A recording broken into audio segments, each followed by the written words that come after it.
Assalamualaikum warahmatullahi wabarakatuh. Perkenalkan, nama saya Sarana Sari. Di sini saya akan menjelaskan tentang bahan tambahan pangan atau disingkat dengan BTP. Adalah bahan atau campuran bahan yang secara alami bukan merupakan bagian dari bahan baku pangan, tetapi ditambahkan ke dalam pangan untuk mempengaruhi sifat atau bentuk pangan, antara lain bahan pewarna, pengawet, penyedap rasa, anti gumpal, pemuncat, dan pengental.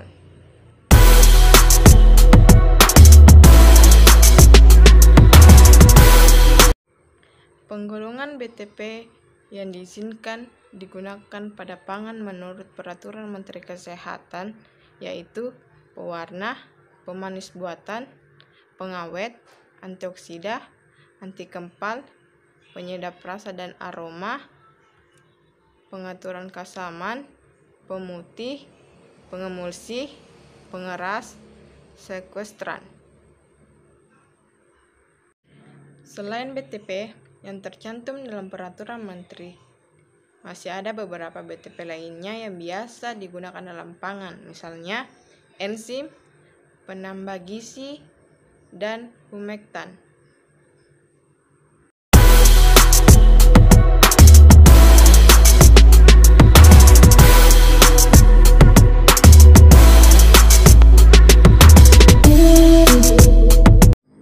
Sifat, kegunaan, dan keamanan BTP. Yang pertama itu pewarna.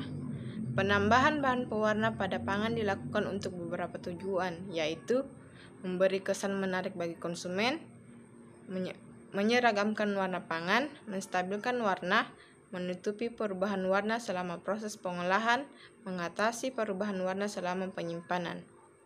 Penggunaan warna pangan yang aman telah diatur melalui Peraturan Menteri Kesehatan yang mengatur mengenai pewarna yang dilarang digunakan dalam pangan, pewarna yang diizinkan, serta batas penggunaannya, yaitu pertama, karamel, yaitu pewarna alami berwarna coklat yang dapat digunakan untuk mewarnai jeli, acar, ketimun, dan yogurt.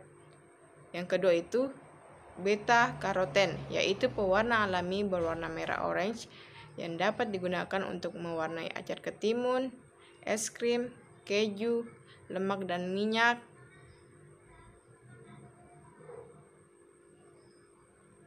Yang ketiga itu kurkumin, yaitu pewarna alami yang berwarna kuning orange yang dapat digunakan untuk mewarnai es krim dan sejenisnya atau lemak dan minyak.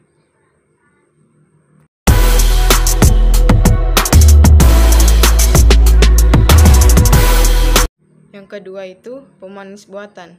Pemanis buatan sering ditambahkan ke dalam pangan dan minuman sebagai pengganti gula karena mempunyai kelebihan dibandingkan dengan pemanis alami atau gula, yaitu pertama, rasanya lebih manis, kedua, membantu mempertajam penerimaan terhadap rasa manis, ketiga, tidak mengandung kalori atau mengandung kalori yang jauh lebih rendah sehingga cocok untuk penderita penyakit gula atau diabetes, dan keempat, harganya lebih murah.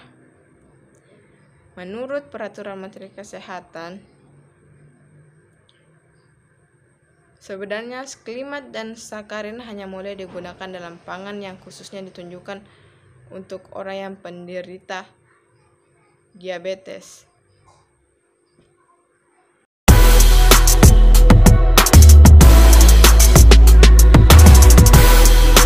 Yang ketiga, pengawet. Bahan pengawet umumnya digunakan untuk mengawetkan pangan yang mempunyai sifat mudah rusak. Bahan ini dapat menghambat atau memperlambat proses fermentasi, pengasaman, atau peruraian yang disebabkan oleh mikroba. Tetapi, tidak jarang produsen menggunakan pada pangan yang relatif awet dengan tujuan untuk memperpanjang masa simpan atau memperbaiki tekstur. Formalin juga banyak disalahgunakan untuk mengawetkan pangan seperti tahu dan mie basah. Formalin sebenarnya merupakan bahan untuk pengawet mayat dan organ tubuh dan sangat berbahaya bagi kesehatan. Oleh karena itu, dalam Peraturan Menteri Kesehatan Republik Indonesia, formalin merupakan salah satu bahan yang dilarang untuk dalam bahan pangan.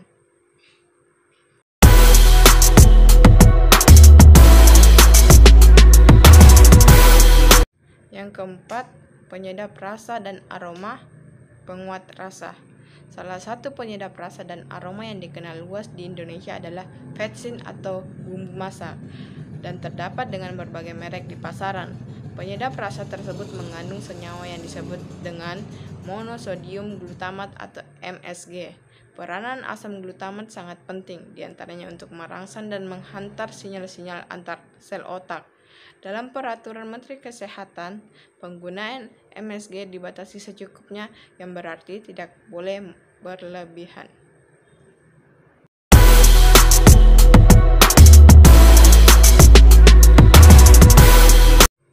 Yang kelima itu pengemulsi, pemantap, dan pengental. Fungsi dari pengemulsi, pemantap, dan pengental dalam pangan adalah untuk memantapkan emulsi dari lemak dan air sehingga produk tetap stabil, tidak meleleh, tidak terpisah antara bagian lemak dan air, serta mempunyai tekstur yang kompak. Jenis pangan yang sering digunakan BTP semacam ini adalah es krim, es putar, saus sardin, jam, jelly, sirup, dan lain-lainnya. Pengemulsi, penetap, dan menstabil yang diizinkan digunakan dalam pangan yaitu agar, alginal, dextrin, gelatin, gom, karagen, lecitin, karboksimetil selulosa, pektin, dan fatty asetat.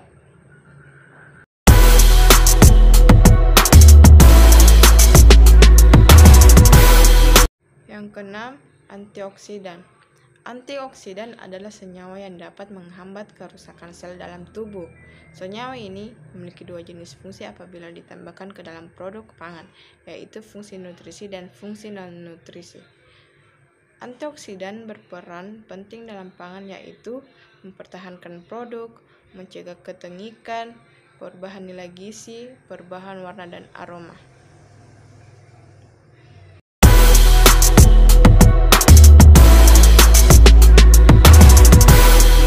Fungsi nutrisi oksidan antara lain, yang pertama menghambat kerusakan sel tubuh, yang kedua mencegah beberapa penyakit fatal seperti kanker dan tumor, yang ketiga menghambat penuaian diri.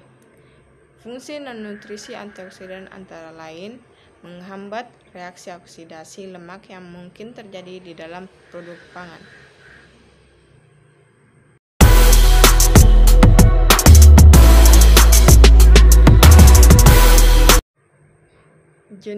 Jenis antioksidan. Yang pertama itu antioksidan alami. Antioksidan alami adalah antioksidan yang berasal dari tanaman yang ditambahkan ke dalam produk pangan dalam bentuk tanaman asli ataupun hasil ekstraknya. Contohnya focoferal atau vitamin E, beta karoten atau vitamin A, dan asam ascorbat atau vitamin C. Antioksidan sintesis. Antioksidan sintesis adalah antioksidan yang diperoleh dari hasil sintesis reaksi kimia dan diproduksi untuk tujuan komersial. Contoh antioksidan sintetis yaitu butil hidroksianisol atau BHA, yang kedua butil hidroksitoluen atau BHT, dan ketiga tersier butil hidroksiquinolin atau TBHQ.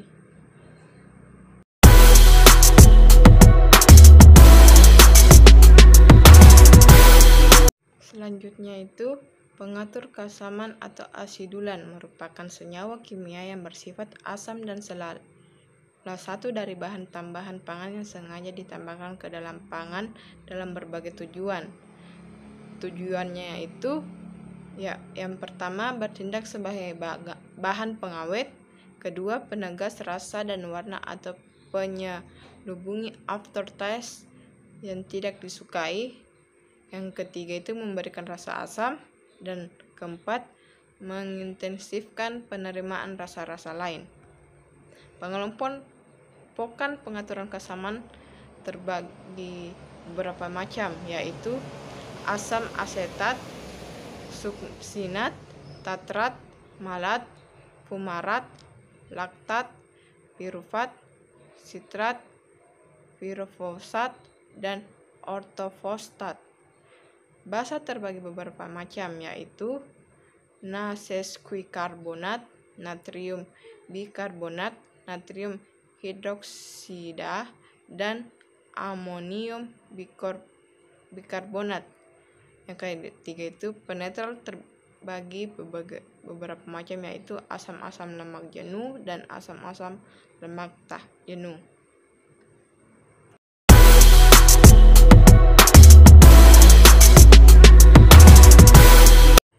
Selanjutnya itu pemutih dan pematang tepung. Pemutih dan pematang tepung adalah bahan yang dapat mempercepat proses pemutihan dan sekaligus pematangan tepung sehingga dapat memperbaiki mutu hasil pemanggangan, misalnya dalam pembuatan roti, cracker, biskuit, dan kue.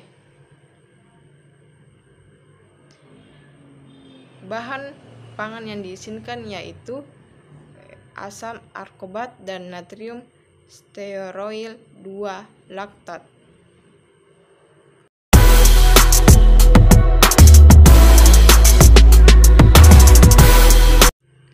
Selanjutnya, anti kempal atau anti kerak. Anti kempal biasanya ditambahkan ke dalam pangan yang berbentuk tepung atau bubuk. Oleh karena itu, peranannya di dalam pangan tidak secara langsung, tetapi terdapat di dalam bahan-bahan yang digunakan untuk membuat pangan seperti susu bubuk, tepung terigu, gula pasir, dan sebagainya. Bahan yang diizinkan yaitu yang pertama, aluminium silikat, kalsium aluminium silikat, kalsium silikat, magnesium karbonat, magnesium oksida, dan magnesium silikat.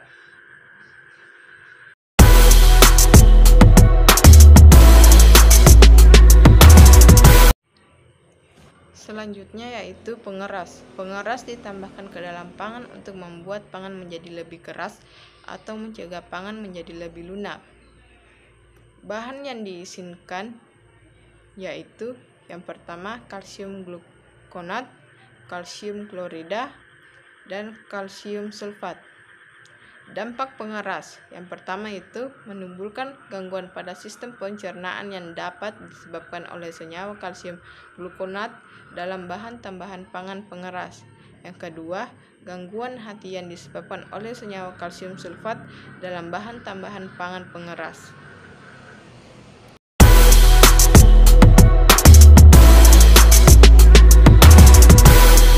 Selanjutnya, sekuestran. Sekuestran adalah bahan yang dapat mengikat ion logam pada pangan sehingga memantapkan warna dan tekstur pangan atau mencegah perubahan warna pangan. Bahan sekuestran yang diizinkan digunakan dalam pangan yang pertama itu asam fosfat, isopropil sitrat, etilen diamin tetraasetat, monokalium fosfat, dan natrium pirofosfat. Dampak negatif sekuestran yaitu pertama, rata-rata pertumbuhan lambat pada anak dan remaja. Kedua, tidak ada selera atau nafsu makan. Ketiga, penyembuhan luka yang lambat. Keempat, kelelahan yang hebat. Kelima, kerontokan pada rambut. Keenam, ketidaknormalan pada kemampuan pengecap rasa dan mencium bau. Dan terakhir, kesulitan dalam melihat kegelapan, menurunnya produksi hormon pada pria.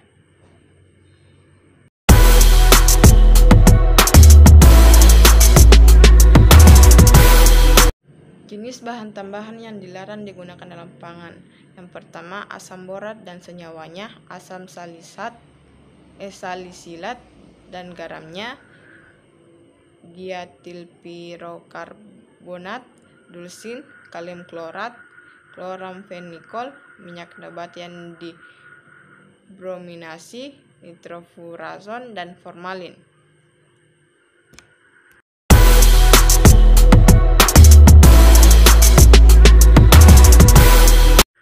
Larangan penggunaan BTP. Yang pertama itu dilarang menggunakan BTP untuk tujuan-tujuan tertentu. Yang kedua, dilarang memproduksi, mengimpor, atau mengedarkan BTP yang dilarang dan belum disetujui oleh Badan POM. Yang ketiga, dilarang mengedarkan pangan dan BTP yang diproduksi oleh produsen yang tidak terdaftar. Yang keempat, dilarang mengedarkan pangan dan BTP yang tidak memenuhi persyaratan tentang label. Kelima, dilarang menggunakan BTP melampaui batas maksimum penggunaan yang ditetapkan untuk masing-masing pangan yang bersangkutan.